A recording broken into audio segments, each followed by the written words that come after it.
말씀입니다. 욥기 34장 31절부터 35장 15절까지의 말씀을 한 절씩 교독하겠습니다. 그리고 마지막 절은 함께 읽겠습니다. 그대가 하나님께 아뢰기를 내가 죄를 지었사오니 다시는 범죄하지 아니하겠나이다. 내가 깨닫지 못하는 것을.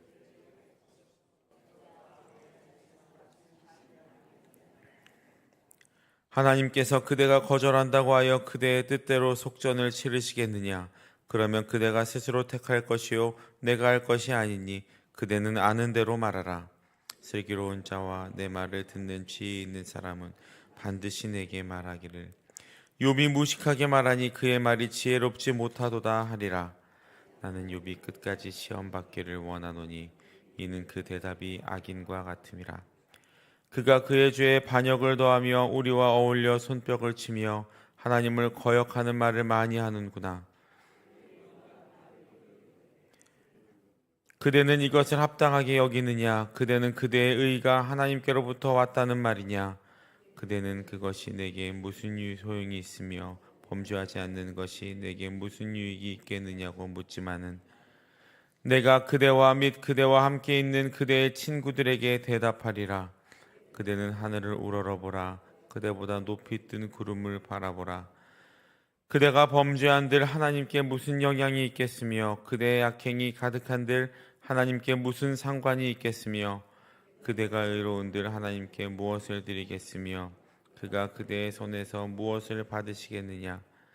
그대의 악은 그대와 같은 사람에게나 있는 것이요 그대의 공의는 어떤 인생에게도 있느니라. 사람은 학대가 많으므로 나를 지으신 하나님은 어디 계시냐고 하며 밤에 노래를 주시는 자가 어디 계시냐고 말하는 자가 없구나. 땅의 짐승들보다도 우리를 더욱 가르치시고 하늘의 새들보다도 우리를 더욱 지혜롭게 하시는 이가 어디 계시냐고 말하는 이도 없구나. 그들이 악인의 교만으로 말미암아 거기에서 부르짖으나 대답하는 자가 없음은 헛된 것은 하나님이 결코 듣지 아니하시며 전능자가 돌아보지 아니하심이라. 하물며 말하기를 하나님은 배울 수 없고 이래 판단하심은 그 앞에 있으니 나는 그를 기다릴 뿐이라 말하는 그대일까 보냐. 그러나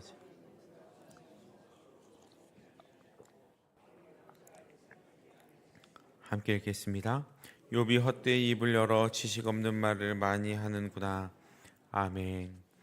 할렐루야. 오늘도 주님 앞에서 기도로 하루를 시작하시고자 주님의 전으로 올라오신 모든 성도님들을 주님의 이름으로 환영하고 축복합니다. 대림절 절기를 보내고 있는 이 시간 가운데 우리가 몸과 마음으로 아기 예수를 기다리며 또 소망하는 하루하루를 살아가실 수 있기를 간절히 소망합니다. 어제에 이어서 계속해서 엘리후의 발언을 우리는 살펴보고 있습니다. 오늘 본문 31절과 32절에서 엘리후는 욥에게 이렇게 말을 합니다. 그대가 하나님께 아뢰기를 내가 죄를 지었사오니 다시는 범죄하지 아니하겠나이다. 내가 깨닫지 못하는 것을 내게 가르치소서. 내가 악을 행하였으나 다시는 아니하겠나이다 하였는가. 이 말은 욥 당신이 지금 하나님 앞에서 자신의 죄가 무엇인지 알려달라고 말하는 겁니까? 하나님이 알려주시면 나는 다시는 그 악을 행하지 않겠다고 말하는 겁니까? 당신의 그 말이 얼마나 교만한지를 알고 있는 겁니까? 라는 의미입니다. 즉 엘리후는 새 친구들과 자신이 하는 말과 충고에 대해서 제대로 반응하지 않고 하나님과 대화하려고 하는 욥에 대해서 어쩌면 화를 내고 있는 것으로 볼 수 있습니다. 우리도 가끔 그러지 않습니까?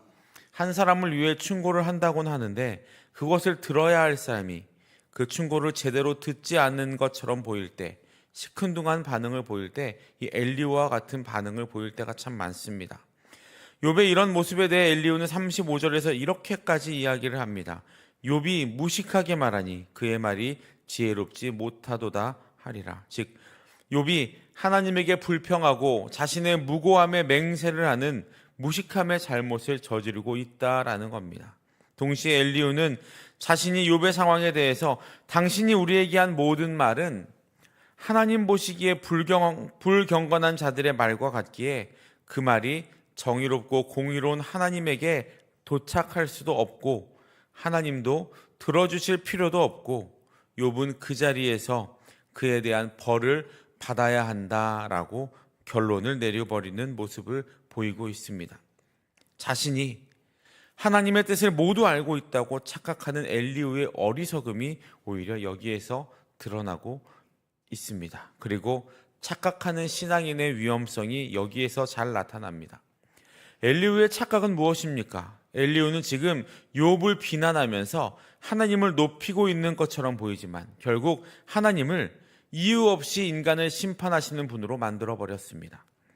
그래서 하나님은 악인들에게는 아무 상관도 하지 않으시고 하나님 앞으로 나아가기 위해서는 일단 죄에 대한 징계를 받아야 하나님 앞으로 나아갈 수 있다라고 말을 하고 있는 것입니다. 그러면서 36절과 37절에서는 이렇게까지 말을 합니다. 나는 욥이 끝까지 시험받기를 원하노니 이는 그 대답이 악인과 같음이라. 그가 그의 죄에 반역을 더하며 우리와 어울려 손뼉을 치며 하나님을 거역하는 말을 많이 하는구나. 어쩌면 엘리후는 욥에 대해서 욥 당신이 바닥까지 심판을 받아야 비로소 당신의 그 죄성이 해결되고 하나님 앞에 나아가고 또 하나님도 그래야 하나님도 당신의 말을 들어주실 것입니다 라고 말하고 싶었던 것일 수도 있습니다. 하지만 우리가 계속해서 욥기를 살펴보면서 그 안에서 살펴본 욥의 모습은 어떻습니까? 욥기를 통해서 우리가 계속 살펴보았던 욥은 사람에게 인정받으려고 하지 않았습니다. 오직 하나님께만 인정받기를 원했고 하나님께 답을 구했습니다. 하지만 엘리후는 그것조차 욥의 교만이었다라고 말을 하고 있는 겁니다. 우리들의 충고는 듣지 않고 하나님의 음성만을 들으려고 하는 내가 바로 교만한 자다라고 말하고 있는 것이죠. 이제 35장부터는 엘리후의 세 번째 발언이 이어집니다. 지금까지 엘리후가 욥에게 했던 모든 말들이 비슷하게 이어지는데 여기 세 번째 발언에서 엘리후는 자신이 반론하고 싶어한 욥의 이전의 말들을, 이전에 욥이 어떤 말을 했는지를 기억하고 그 말에 하나하나 그것은 잘못되었다라고 반박하려고 하고 있습니다. 계속되는 욥의 고난에 대한, 그리고 욥이 자신이 무고하다고 말하는 것에 대한 엘리후의 생각은 욥이 하나님이 자신을 부당하게 다룬다는 전제 위에 서 있습니다. 즉 엘리후가 보기에 욥은 계속해서 하나님이 욥 자신을 부당하게 다루고 있다라고 말을 하고 있는 겁니다. 그리고 더 나아가서 그렇게 자신의 무고함을 주장하면서 하나님이 자신을 부당하게 다루었다고 주장하는 것은 자신이 하나님보다 더 의롭다고 말하는 것이 아니냐라고 엘리후는 욥을 비판하고 있는 것이죠. 그런데 우리는 엘리후의 이 전제 자체가 잘못되었다는 것을 알고 있습니다. 정말 욥은 하나님을 부당하게 생각하고 하나님 자신에게 아무 말도 하지 않는 하나님을 원망하고 하나님이 잘못되었다고 이야기했습니까? 만약 그렇다면 엘리후가 말하는 모든 것을 다 알고 계시는 하나님은 욥의 그 생각을 모르시고 욥을 의롭다고 이야기하셨을까요? 그렇게 욥의 마음을 모르시는 하나님은 인간의 중심을 정확히 꿰뚫어 보지 못하는 반쪽짜리 하나님이라고 지금 엘리후가 이야기하고 있는 겁니다. 하나님은 이미 욥의 의로움과 진실함을 인정해 주셨습니다. 오히려 정말 잘못된 전제로 사람을 판단하고 있는 것은 바로 엘리후였습니다. 전제가 잘못되면 결론은 올바를 수가 없습니다. 물론 우리는 연약하고 지혜가 모자란 인간이기에 올바른 전제를 가질 수 있는 능력은 없습니다. 그리고 이 세상에는 올바른 진리, 온전한 진리, 변함없는 진리는 찾아보기가 참 어렵습니다. 예전에 선이라고 했던 것이 지금은 선이 아닌 것이 되어버릴 때가 많고, 예전에 악이라고 했던 것이 지금은 선인지 악인지 구별하지 못하는 시대가 지금 우리가 살고 있는 시대입니다.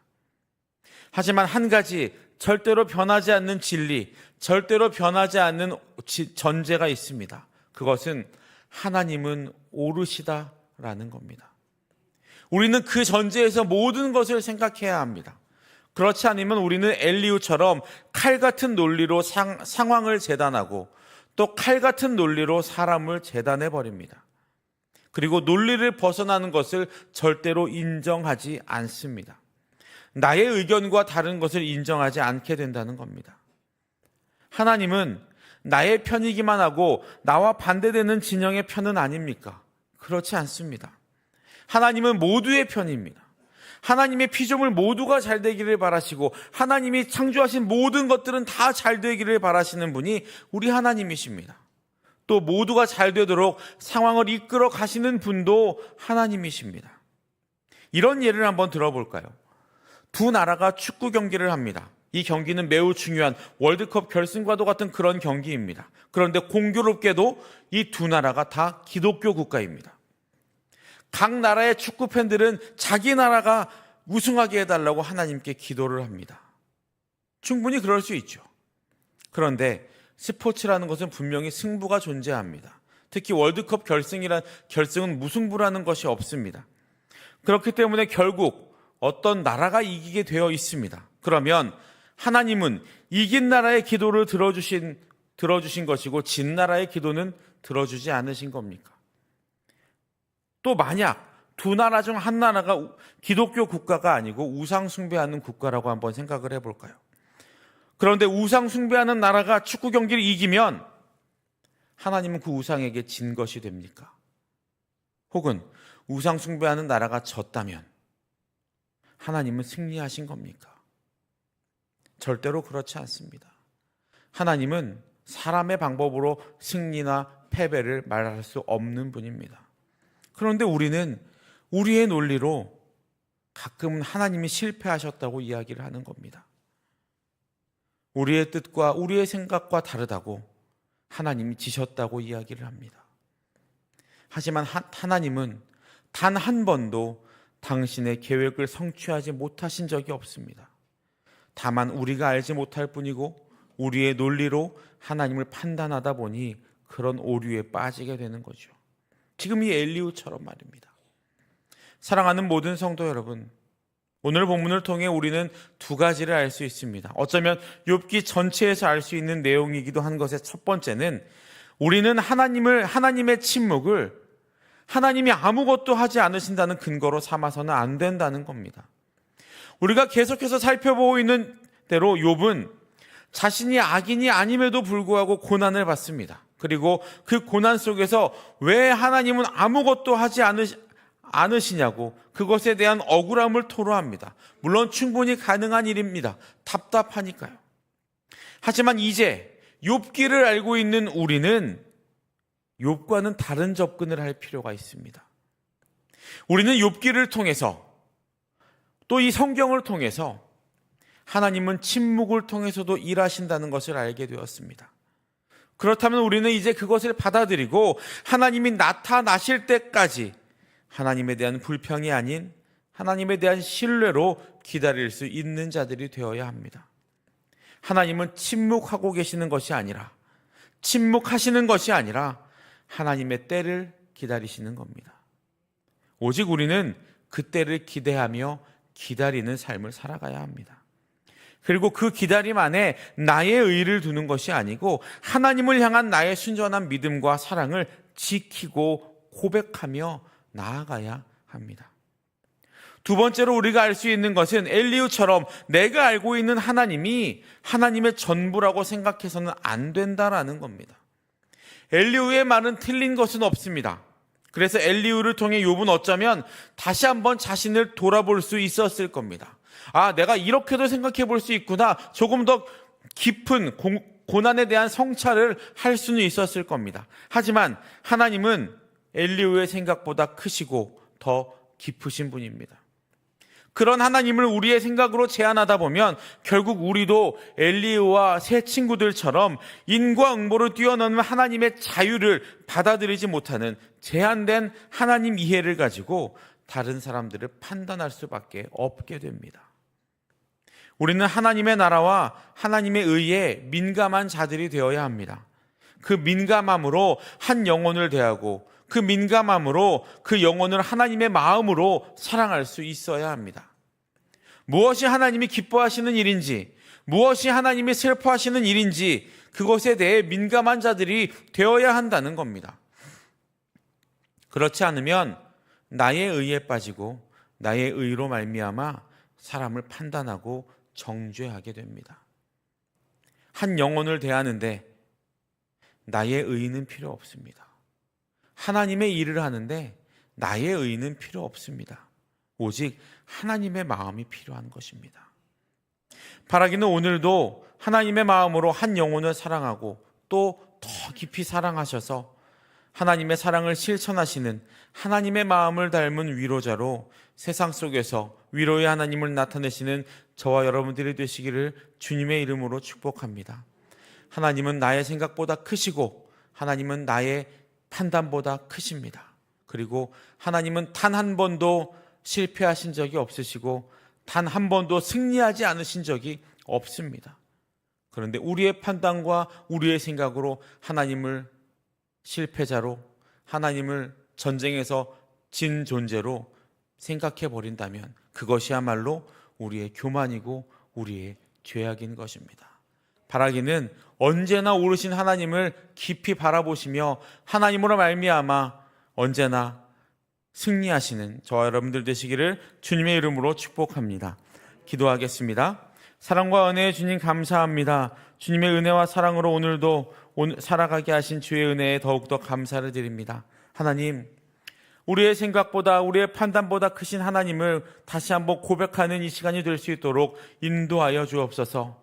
우리 하나님은 단 한 번도 패배하신 적이 없고 단 한 번도 실수하신 적이 없고 단 한 번도 다른 계획을 세우신 적이 없습니다. 오직 하나님이 세우신 계획 그대로 모든 것들을 이루어내시는 분이고 모든 것들을 움직이시는 분임을 내가 고백합니다. 하나님, 언제나 오르신 하나님을 우리가 다시 한번 바라보며 나아갈 때 우리의 삶을 하나님의 방법으로 이루어 주시고 하나님의 방법으로 이끌어 주셔서 하나님의 이끄심 따라 나아가는 주의 백성들이 될 수 있도록 인도하여 주옵소서. 오늘도 모든 것 중에 가장 오르신 주님만 바라보고 나아가는 주의 자녀들이 되게 하시고 그 오르신 하나님이 가장 좋은 길로 이끌어 주실 것을 믿고 의지하며 나아가는 주의 자녀들이 될 수 있도록 인도하여 주옵소서. 지금도 병상에서 고통받고 마음의 상처와 아픔으로 슬픔 가운데 있는 주의 자녀들이 있습니다. 주여, 그들의 모든 아픔과 마음의 상처들을 이 시간 주님의 손을 어루만져 주셔서 치유하시고 고쳐주시며 위로자로 치유자로 그들과 함께하여 주셔서 그들이 하루속히 주님 품으로 돌아와 함께 예배하는 귀한 은혜의 역사가 일어나게 하여 주옵소서. 하나님, 있는 곳에서 주님을 찬양하겠지만 함께 모여 주님을 찬양하는 것이 더욱더 귀한 일임을 깨닫게 하여 주시고 주님 품으로 나아오는 발걸음을 인도하여 주옵소서. 지금도 전쟁과 기근과 재난으로 인해 고통받고 있는 주의 자녀들이 있습니다. 하나님, 평화의 하나님 함께하여 주셔서 모든 전쟁을 멈춰주시고 또 위로의 하나님 함께하여 주셔서 그들의 마음을 위로하여 주시고 평안의 하나님 함께하여 주셔서 그들의 모든 삶의 평안 가운데 임재하여 주옵소서. 그래서 다시는 그런 어려움이 생겨나지 아니하도록 주님 역사하시고 위로의 손길들을 통해 하나님의 사랑이 더욱더 깊이 전해지는 귀한 은혜의 역사가 일어나게 하여 주옵소서. 감사함으로 자녀 모두 건강히 잘 지냄을 감사함으로 드리는 감사 예물을 하나님께 올려드립니다. 주님, 감사의 마음을 주님께 올려드릴 때 30배, 60배, 100배의 결실들을 맺게 하시고 더욱더 큰 감사함이 모든 삶에 넘쳐날 수 있도록 인도하여 주옵소서. 오늘도 주님의 자녀로 주의 백성으로 세상으로 나아가는 우리가 언제나 오르신 하나님만을 바라보며 담대하게 나아가는 주의 자녀들로 나아가게 하여 주옵소서. 감사를 드리며 모든 말씀 예수님의 이름으로 기도드립니다. 아멘.